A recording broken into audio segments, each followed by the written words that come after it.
Hi, so in this video what I'm going to do is a top 5 countdown for the best features that Blizzard have introduced to Legion since the launch, so not stuff that was there at launch. Now this does not include the stuff that's coming in patch 7.1.5 because that's not out yet. I am going to do a top 5 of the proposed changes to that patch over the Christmas break.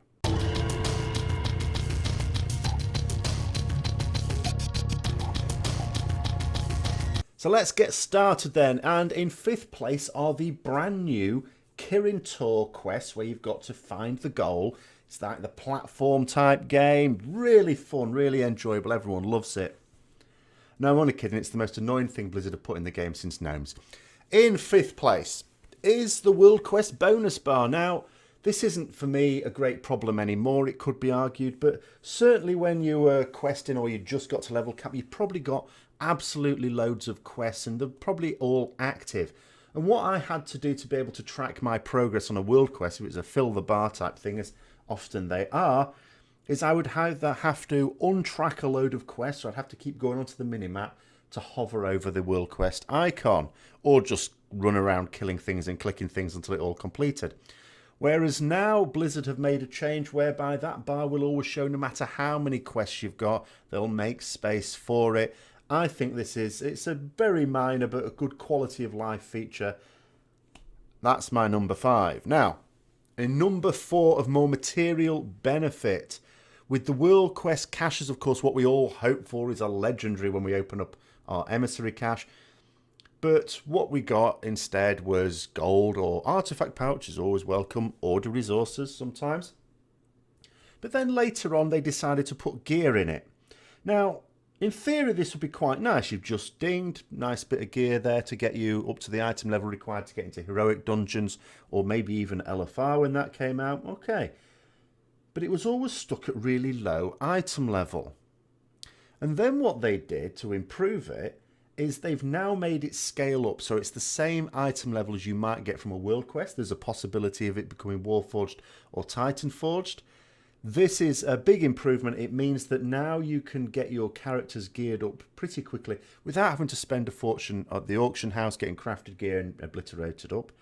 So now what you can do, you do your emissary cache each day. You might get a piece of gear in it. You quite often do, and it will scale up to the item level of your sort of average item level up to a point, same as World Quest. Number 3 was introduced shortly after Legion, but because it came after Legion, I'm putting it in this list. And it has been phenomenally useful. I am talking about the Legion app. So whilst at work on your phone, you can deal with order hall management. This was less crucial for me now, but it was very crucial at the time when you've got, especially when you putting a character up and you need to complete the class quest missions to be able to get your 3rd relic slot. So it meant instead of having to wait to come home and send it off again and then having to wait till the next day, as soon as it was finished, as long as you were conscious or not too busy at work, you could actually complete it and then send the next one off as long as you had the order resources to do that. It also meant you could deal with upgrades, even upgrade the champions. You can collect your armaments, you can recruit more followers there, the squires or whatever they're called, for your particular character. It also meant you could scan the world quests. You could see what world quests were available. So for when you got home, you could work out which ones you wanted to do. You'd do the ones for the emissary cache, of course, but then see which other ones gave, say, artifact power, or when you were still grinding order resources, which ones gave those. So you'd already planned ahead to which ones you would be doing. Now, in 2nd place has been a massive boon to a lot of players. And that is that in patch 7.1, attunements for the Suramar dungeons and for world quests was made account-wide. So as long as one person on your account, or one character on your account, had done the Suramar quest to the point where they unlocked Court of Stars and Archway, then all of your characters on that account, as soon as they got to level 110, would automatically be able to access those dungeons. It also meant as long as you'd attuned yourself to world quests, so in other words, you'd got the relevant factions, and in the 5 zones you'd gone to Khadgar, then all the character has to do when you get to level 110 after that point is go to Khadgar, get your whistle, done. You don't have to do anything else.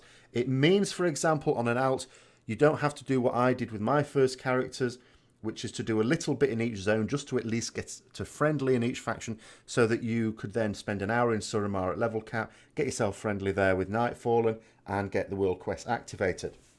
If you want to spend longer in one zone, you can do that. If you want to miss a zone out altogether, you can do that now. Doesn't matter about the rep on your alts. As long as you've done it on one character, you will be attuned for the world quest. As soon as you get to level 110, you will be attuned for Court of Stars and Archway.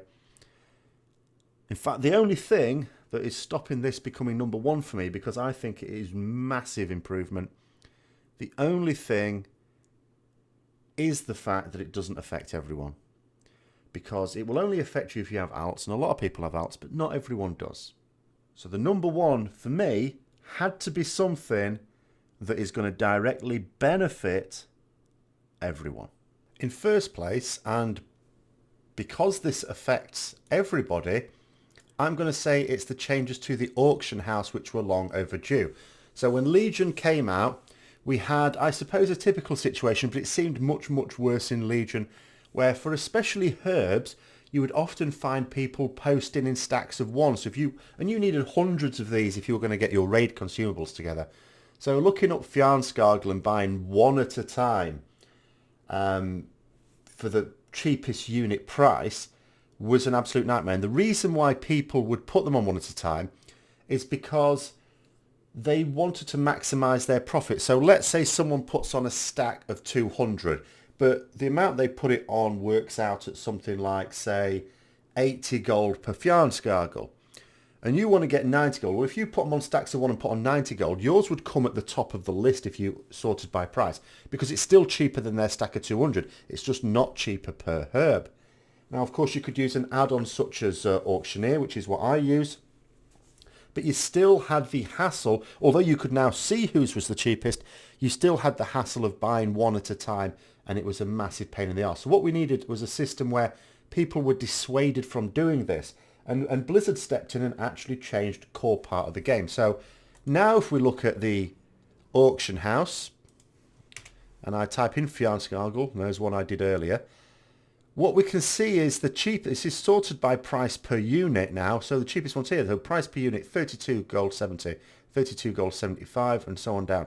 There are still people posting in ones, but they're not showing at the top anymore, unless it happens to be the cheapest by price. So these people not actually helping themselves, because someone is selling cheaper per stack, and it's going at the top, even though the actual cost, this 6,500 would have been way down the list before, because, well, 6,500 is loads more than 33 gold. The game never took into account the fact that they were selling more of it. So now we can actually buy it by the stack of 200, because people now realise that on the auction house, if yours is the cheapest per unit, it's going there.